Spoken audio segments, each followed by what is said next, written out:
১-১১ কুশীলব যারা ছিলেন তাদের বিচার হবে কিনা, কারণ আমরা দেখেছি যে ১-১১ যে ঘটেছিল সেই সময় তারা আসলে কিভাবে বিরাজনীতিকরণের চেষ্টা করেছে, অনেককে নির্যাতন করেছে, নিপীড়নের শিকার হয়েছে অনেকেই।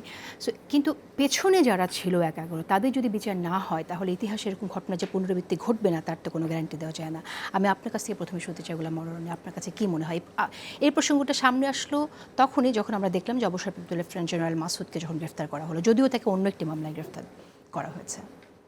ধন্যবাদ। এখানে ১-১১ তিনটা প্রেক্ষাপট আছে। প্রথম প্রেক্ষাপট হলো যে তৎকালীন বিএনপি সরকার যাদেরকে ভালোবেসেছিল, বিশ্বাস স্থাপন করেছিল, তারা যুদ্ধের ময়দানে মীর জাফর যেভাবে নবাব সিরাজউদ্দৌলার সঙ্গে বিশ্বাসঘাতকতা করেছে, বিএনপি নিয়োগকৃত অনেকগুলো সরকারি আমলা, সামরিক এবং বেসামরিক আমলা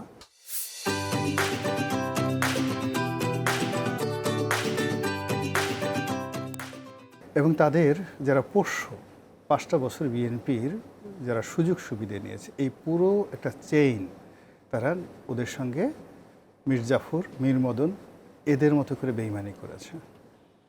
তো এদের অনেক দিন যাবত শাস্তি হচ্ছিল না।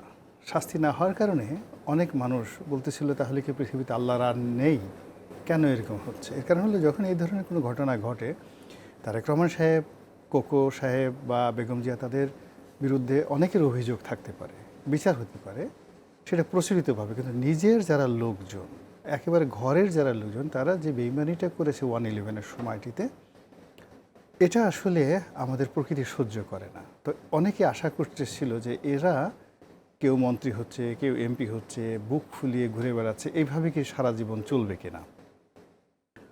তো এই ক্ষেত্রে যাদেরকে গ্রেপ্তার করা হয়েছে, এটা হলো একটা প্রকৃতির প্রথম একটা অভিশাপ, প্রথম একটা বিচার। ২ নম্বর হলো যে এটা যে করা হয়েছে, এটা কেন করা হলো। প্রথম কাজ হলো যে রাজনীতি এটা কোনো, যাকে বলা হয়, ওয়াজ নসিহত নয়, এটা একটা যুদ্ধের মতো। যিনি নেতা হবেন, he must have a commanding power. সে যদি সকাল বিকাল কান্নাকাটি করে, এর কাছে হাত পাতে, দুর্বল অসহায় লোক হয়, তাহলে আসলে কেউ তার নেতৃত্ব মানে না। তো তারেক রহমান সাহেবের যে ছবিগুলো, ফুটেজগুলো সামনে বারবার আসছে, এটা তার একটা অসহায়ত্ব।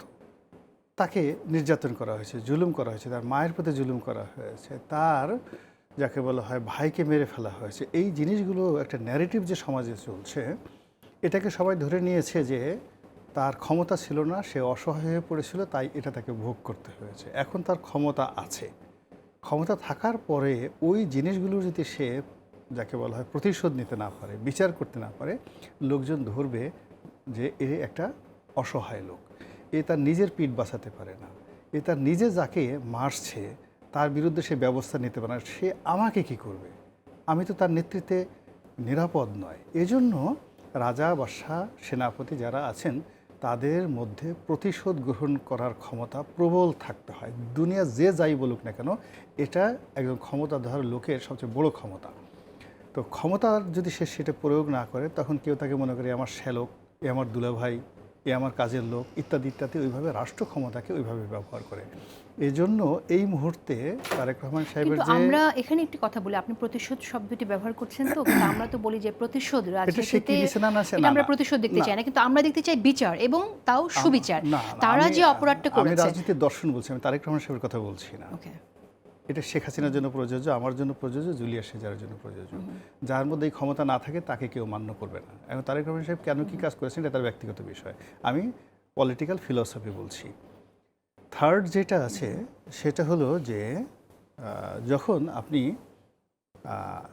একটা জায়গাতে বসবেন, পাবলিক পারসেপশন, জনগণ আপনার কাছে কি চাচ্ছে, তো সেই জনগণ চাচ্ছে, তার সঙ্গে সঙ্গে একটা চেইন অফ কমান্ড, মানে আপনার প্রশাসন বলেন, সব জায়গাতে একটা চেইন অফ কমান্ড রাখতে হবে। তো সব মিলিয়ে মাসুদউদ্দিন চৌধুরীকে যে গ্রেপ্তার করা হয়েছে বা জেনারেল মামুনকে গ্রেপ্তার করা হয়েছে, এদের ভিতরে যে অভিযোগ আনা হয়েছে, সে চুরিচামারি করেছে, ম্যান পাওয়ারের ব্যবসা করেছে, তারপর ও তো স্বীকারই করেছে আমি ১,৫০০ কোটি টাকার একটা ইসে আছে, ওই যে জলশ্রী যে প্রকল্প, সেই প্রকল্পের হাজার হাজার কোটি টাকা লুটপাটের অভিযোগ সেখানে আছে। তো এই অভিযোগে তাদেরকে গ্রেপ্তার করা হয়েছে।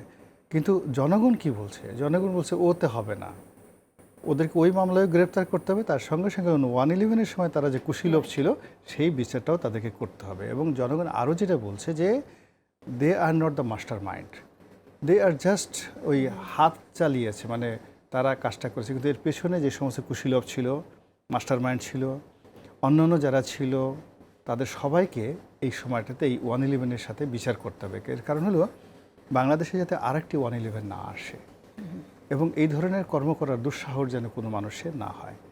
এজন্য আমি যে কথাগুলো বলছি এটা আমার নিজের কথা এবং এটা রাজনৈতিক দর্শন নয়। আমি মনে করি যে ১/১১-র সঙ্গে যারা জড়িত আছেন তাদের সবারই নিরপেক্ষ তদন্ত করে সুষ্ঠু বিচার হতে হবে, যেন সবাই মনে করে একটা ন্যায় বিচার হয়েছে।